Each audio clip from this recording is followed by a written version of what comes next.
कभी कभी जुर्म शोर नहीं मचाता, वो चुपचाप मासूम जिंदगियों को निगल जाता है। 3 महीनों में 93 बच्चियां गायब और सिस्टम को भनक तक नहीं। जब ये मामला सामने आता है तो कानून को फिर से एक नाम याद आता है, सीनियर इंस्पेक्टर शिवानी शिवाजी रॉय। एक ऐसी अफसर जो डर से नहीं जिम्मेदारी से चलती है। पर इस बार लड़ाई सिर्फ अपराधियों से नहीं है, बल्कि उस खतरनाक नेटवर्क से है जो इंसानियत को कारोबार बना चुका है। जांच आगे बढ़ती है और हर सुराग एक भयानक सच खोलता है। एक रहस्यमयी निर्दयी चेहरा जिसे सब अम्मा कहते हैं। समय कम है, दबाव ज्यादा और सिस्टम की दीवारें रास्ता रोक रही है। लेकिन जब शिवानी मैदान पर उतरती है तो ये सिर्फ केस नहीं रहता, ये इंसाफ की जंग बन जाती है। आज की कहानी है हिम्मत, आक्रोश और उस मर्दानी साहस की जो किसी भी कीमत पर पीछे नहीं हटता। तो आइए दोस्तों, आज हम एक्सप्लेन करने वाले हैं मर्दानी 3 मूवी को। वीडियो स्टार्ट करते हैं, लेकिन उससे पहले चैनल को सब्सक्राइब करके नोटिफिकेशन बेल को ऑल पर कर दीजिए, ताकि मूवीज और वेब सीरीज का लेटेस्ट एक्सप्लेनेशन सबसे पहले आप तक पहुंच सके। तो फिल्म की शुरुआत होती है बुलंदशहर से, जहां पर हम 4 बदमाशों को देख पाते हैं जो कि 10 साल की बच्ची रूहानी को किडनैप कर ले जाते हैं। रूहानी के साथ एक और लड़की थी जिसका नाम झिमली है, और दोनों ही यहाँ पर खेल रहे थे। जब झिमली को मालूम चला कि कुछ बदमाश जो है वो रूहानी को लेकर जा रहे हैं, तो झिमली यहाँ पर रूहानी को बचाने की पूरी कोशिश करती है। वो एक पेड़ पर चढ़ती है और उन बदमाशों के ऊपर पत्थर चलाने लगती है। लेकिन झिमली सिर्फ 9 साल की है और वो यहाँ पर कुछ भी नहीं कर पाती है, जिस वजह से वो बदमाश यहाँ पर झिमली को भी अपने साथ ले जाते हैं। जिस जगह से रूहानी और झिमली किडनैप हुए हैं वो एक फार्म हाउस वाला एरिया है, जहाँ पर दूर दूर तक कोई भी नहीं है। इसी वजह से किसी ने भी उनकी आवाज तक नहीं सुनी। अब आगे से शिफ्ट होता है पश्चिम बंगाल की तरफ, जहाँ हम बहुत सारी औरतों को देख पाते हैं और इन सभी को आज रात ही दूसरे देश में एक्सपोर्ट किया जाना है। तभी हमें मालूम चलता है कि इन सभी औरतों में से शिवानी शिवाजी रॉय भी है। लेकिन शिवानी की टीम आती ही होगी, लेकिन शिवानी यहाँ वेट नहीं कर सकती थी, क्योंकि ये लोग एक औरत को मारने वाले थे, जिस वजह से शिवानी अकेले ही एक्शन ले लेती है और इन सभी को मार गिराती है। थोड़ी देर के बाद टीम आती है और फिर सभी लोग सब कुछ हैंडल कर लेते हैं। अब शिवानी जब वापस अपने ऑफिस पहुंची तो वहां उसे एक केस के बारे में मालूम चला, रूहानी के बारे में। रूहानी के बारे में मालूम चलता है कि दरअसल में रूहानी जो है वो इंडियन टर्की एम्बेसडर की बेटी है और उसके साथ झिमली नाम की लड़की भी थी। इसी वजह से वो चाहते हैं कि ये केस शिवानी हैंडल करे। शिवानी की प्रोफाइल बहुत सॉलिड है, आज तक उसने जितने भी केस लिए हैं सारे के सारे सॉल्व किए हैं। इसी वजह से शिवानी को ये केस दिया जाता है और जल्द से जल्द रूहानी को ढूंढने के लिए कहा जाता है। अब क्योंकि आज ही रूहानी और झिमली किडनैप हुई है, इसलिए शिवानी आज के आज उस जगह पर जाना चाहती है और वहाँ से सारे सबूत इकट्ठे करना चाहती है, क्योंकि बारिश का मौसम है और कभी भी बारिश हो सकती है और सारे सबूत जो है वो धुल सकते हैं। सारे सबूत इकट्ठे करने के बाद शिवानी रूहानी और झिमली के फैमिली वालों से मिलती है और उन्हें बताती है कि ये फिरौती वाले किडनैपिंग का मामला नहीं है। उन लोगों को ये बात नहीं मालूम है कि वो आपकी बेटी है। अगर पता होता तो अब तक आपके पास फोन आ चुका होता और उन्होंने अपनी मांग रख ली होती। ऐसी सिचुएशन में लड़कियों का बचना बहुत ज्यादा मुश्किल है। हम सिर्फ एक ही चीज कर सकते हैं, अगर हम न्यूज चैनल पर ये खबर पहुंचाते कि रूहानी को ढूंढने पर 2 करोड़ रुपए दिए जाएंगे, तब जाकर हम रूहानी को ढूंढ पाएंगे और लोगों को भी पकड़ पाएंगे। दूसरी तरफ हम देखते हैं उन 4 बदमाशों को जो कि रूहानी और झिमली को बेहोश करके एक सुनसान जगह पर लेकर गए थे। बदले में इन 4 बदमाशों को 20 लाख रुपए मिलने वाले थे। पहले जो काम किया करते थे उनमें सिर्फ उन्हें 2 लाख रुपए मिला करते थे, लेकिन अब 5 गुना ज्यादा रकम मिल रही है। वो 4 बदमाश अपना काम करके यहाँ से निकल जाते हैं और जिन लोगों के पास उन्हें छोड़ते हैं वो लोग इनके ऊपर कुछ टेस्ट करते हैं और एक कंपाउंडर था जो दोनों के ऊपर टेस्ट करता है, जिनमें से एक लड़की नेगेटिव निकलती है तो दूसरी पॉजिटिव। रूहानी जो है वो पॉजिटिव थी। अब वो 4 बदमाश जब एक होटल में खाना खा रहे थे कि तभी टीवी पर न्यूज आती है कि जिस किसी ने भी रूहानी की खबर दी हम उसे 2 करोड़ रुपए देंगे।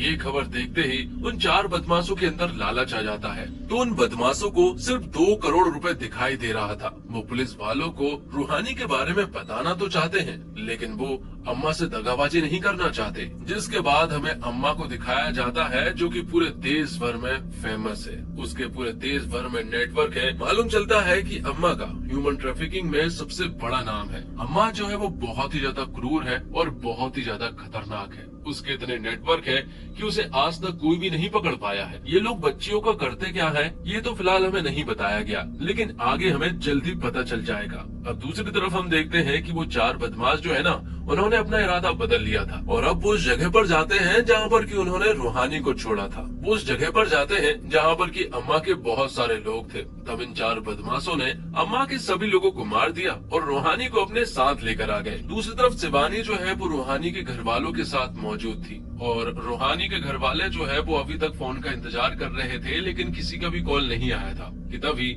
यहाँ पर एक कॉल आता है और बताया जाता है कि रूहानी जो है वो हमारे पास है, जल्द से जल्द 2 करोड़ रुपए दे दो वरना हम रूहानी को मार देंगे। वो लोग रूहानी की बात रूहानी के पिता से भी कराते हैं। उन 4 बदमाशों ने रूहानी के पिता को लोकेशन भेजी थी कि कल 2 करोड़ रुपए मयूरगंज मेट्रो स्टेशन पर लेकर आ जाना वरना हम रूहानी को मार देंगे। तो जिस तरह से उन बदमाशों ने कहा है उसे देखते हुए शिवानी ने अपना प्लान तैयार कर लिया था और वो मयूरगंज मेट्रो स्टेशन पर पहुंच जाते हैं। तो रूहानी के पिता मयूरगंज मेट्रो स्टेशन पर 2 करोड़ रुपए लेकर पहुंच जाते हैं और उन 4 बदमाशों में से एक बदमाश जो है वो रूहानी के पिता से वीडियो कॉल पर बात कर रहा था और रूहानी के पिता के जस्ट पीछे शिवानी मौजूद थी। वो देखती है कि मयूरगंज मेट्रो स्टेशन के प्लेटफॉर्म नंबर 2 से ये वीडियो कॉल हो रही है, इसलिए वो अपनी पूरी यूनिट को प्लेटफॉर्म नंबर 2 पर पहुंचा देती है। और रूहानी के पिता से प्लेटफॉर्म नंबर 1 पर पैसा रखने को कहा गया था, इसलिए वो यहीं पर पैसा रख देते हैं। और तभी एक अनाउंसमेंट आता है जहाँ बताया गया था कि इस मेट्रो स्टेशन पर बॉम्ब पाया गया है, जिस वजह से यहाँ पर भगदड़ मच जाती है। और उन 4 बदमाशों में से एक बदमाश ने यहाँ पैसा लेकर भाग गया था और यहाँ ये भी मालूम चलता है कि वीडियो कॉल पर जो बात हो रही थी वो दरअसल में एक रिकॉर्डिंग थी, इसीलिए प्लेटफॉर्म नंबर 2 पर पुलिस वालों को कुछ भी नहीं मिला। लेकिन यहाँ शिवानी शिवाजी रॉय ने एक बंदे को पकड़ लिया था और वो 3 बंदे यहाँ रूहानी को अपने साथ ले जाने लगते हैं कि तभी हम देखते हैं फातिमा नाम की एक कांस्टेबल को, जो कि उन 3 बदमाशों से रूहानी को बचाने की कोशिश करती है, लेकिन वो यहाँ फातिमा को इंजर्ड करके चले जाते हैं। तो यहाँ शिवानी ने उन 4 बदमाशों में से एक बदमाश को पकड़ लिया था और अब शिवानी उससे सब कुछ पूछने लगती है। वो बंदा भी शिवानी को सब कुछ बता देता है कि हमारा काम सिर्फ और सिर्फ लड़कियों को किडनैप करके अम्मा के हवाले छोड़ने का होता है, बदले में वो हमें 2 लाख रुपए दिया करती थी, लेकिन इस बार वो हमें 5 गुना ज्यादा, मतलब कि एक लड़की पर 10 लाख रुपए दे रही थी। वो लड़कियों का क्या करती है हमें नहीं पता है, हम तो बस लड़कियों को एक्सपोर्ट करने का काम करते हैं और मैंने तो आज तक अम्मा को देखा तक नहीं है। वो बंदा यहाँ शिवानी को ये भी बता देता है कि हमारा जो बॉस है उसी के पास सारा पैसा है और उसे 3 पत्ती खेलने का बहुत शौक है,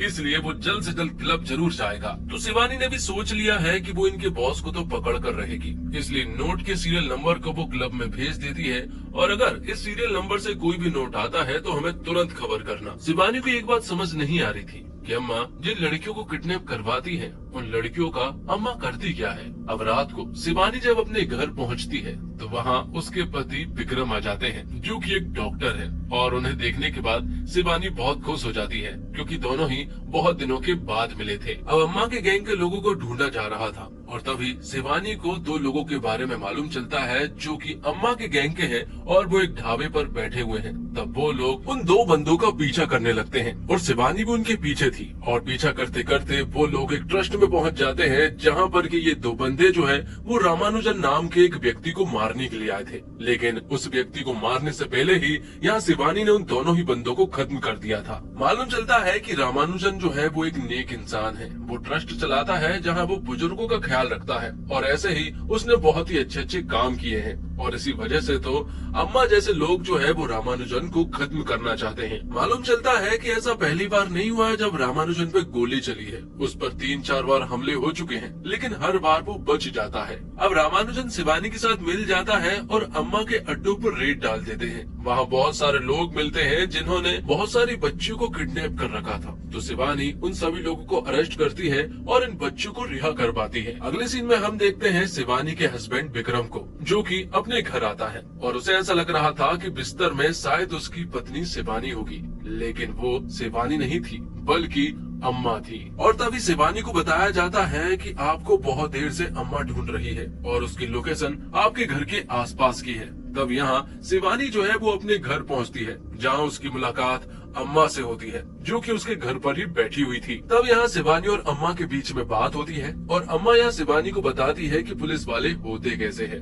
बचपन में जब उसे कुछ लोग जो है किडनैप करके लेकर जा रहे थे ना, तो पुलिस वालों ने इन बंदों को पकड़ लिया था। मैं उसी कार में मौजूद थी, लेकिन यहाँ इन बदमाशों ने उन पुलिस वालों को 5,000 रुपए दिए और इन्हें जाने दिया, और तभी मेरी एक किडनी भी निकाल ली थी। तब जाकर मुझे मालूम चला कि पुलिस वाले जो है वो पैसे के भूखे होते हैं। तब से मैंने भी उन्हें खरीदना चालू कर दिया और अब तो मेरे बहुत सारे पुलिस वाले हैं जो कि मेरे जेब में हैं। अम्मा कहती है कि तुम्हें फिलहाल फिक्र मेरी नहीं करनी चाहिए, बल्कि तुम्हें अपनी हस्बैंड की करनी चाहिए। मालूम चलता है कि अम्मा ने विक्रम के ऊपर ऐसा हमला किया है कि उसे हॉस्पिटल जाना पड़ा है। शिवानी उन्हें तुरंत ही हॉस्पिटल लेकर जाती है और तभी शिवानी के पास एक कॉल आता है और उसे बताया जाता है कि उन 4 बदमाशों में से एक बदमाश जो है वो क्लब में पहुंच चुका है, जहां पर कि वो 3 पत्ती खेल रहा है, क्योंकि हमने नोट के सीरियल नंबर को नोट किया है। तब यहाँ पर शिवानी जो है वो फातिमा और रामानुजन को लेकर वहाँ पहुँच जाती है और अपनी टीम को लेकर भी गई थी, लेकिन टीम आने में लेट हो चुकी थी,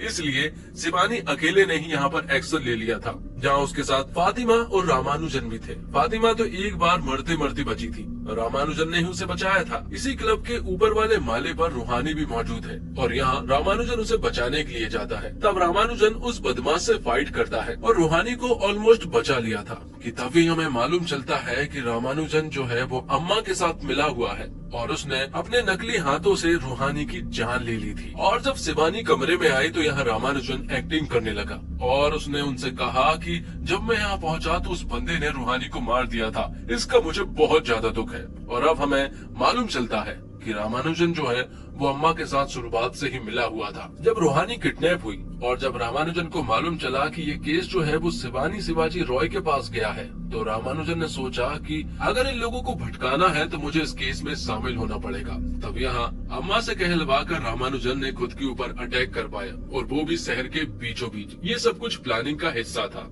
और रामानुजन को मारने से पहले ही शिवानी शिवाजी रॉय ने उन दोनों बदमाशों को मार दिया था। आगे हम देखते हैं कि रूहानी मारी जा चुकी थी और अब अम्मा जो है वो शिवानी के पास कॉल करती है और कहती है कि अगली बार से मेरे काम में टांग मत अड़ाना, क्योंकि तुम्हें पता है कि मैं बहुत पावरफुल हूँ। अम्मा कहती है कि तुम 80,000 हो और मेरे जैसे तो सिर्फ 100-200 ही हैं, लेकिन हम 100-200 जो है वो तुम 80,000 पर भारी हो, क्योंकि हर एक पुलिस वाला जो है वो रिश्वत लेता है। तब शिवानी यहाँ अम्मा से कहती है कि ये तेरी बदनसीबी है कि तेरा पाला मुझसे पड़ा है, क्योंकि उन 80,000 में से मैं बहुत अलग हूँ। मैं रिश्वतखोर नहीं हूँ और ईमानदार हूँ, इसलिए तेरा पाला जो है वो गलत ऑफिसर से पड़ चुका है। जिसके बाद शिवानी और फातिमा जो है वो एक लड़की से मिलने के लिए जाते हैं जो कि अम्मा के चंगुल से भाग गई थी और वो फिलहाल हॉस्पिटल में है और उसकी कंडीशन जो है वो काफी क्रिटिकल है। जब शिवानी डॉक्टर से मिली तो डॉक्टर ने इस लड़की के बारे में बताया कि इस लड़की को सर्वाइकल कैंसर है, वो भी 4th स्टेज का। जब ये यहाँ पर आई थी तो हमें ऐसा लगा था कि शायद डिहाइड्रेशन की वजह से उसका ये हाल है,